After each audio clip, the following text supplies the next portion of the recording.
След като сме приготвили турбокомпресора вече във вид, нали, събрани, трябва да му настроим променливата геометрия, която за всеки модел на турбокомпресор и за всеки вид, нали, автомобил има различни настройки.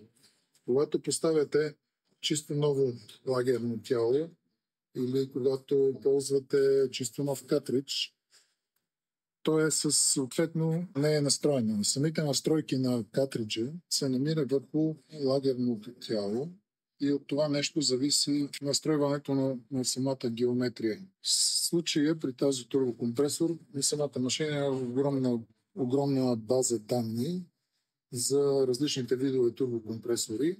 Съответно, избира се по номер на турбокомпресор.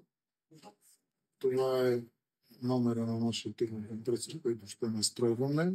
Избираме го и тук е зададено килограмите, на които трябва да бъде затворен при разен ход на практика в реални условия при двигател, трябва да пропуска такова количество газово. Така, съответно, пристъпваме до настройването, първоначално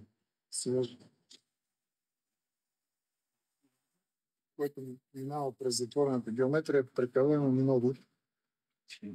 И това подлежи съответно на настройване. Създадените стойност при температура. В случай трябва да намалим въздуха, който излиза през геометрията.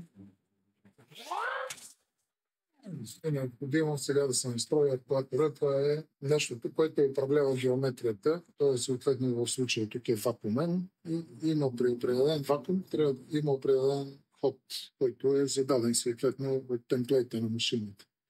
Поставили сме го и вече пускаме вакуумната актуатора с необходимия вакуум, който трябва да го задвижи и виждаме входа на актуатора дали е в съответната норма, която е според темплейта за този турбокомпресор.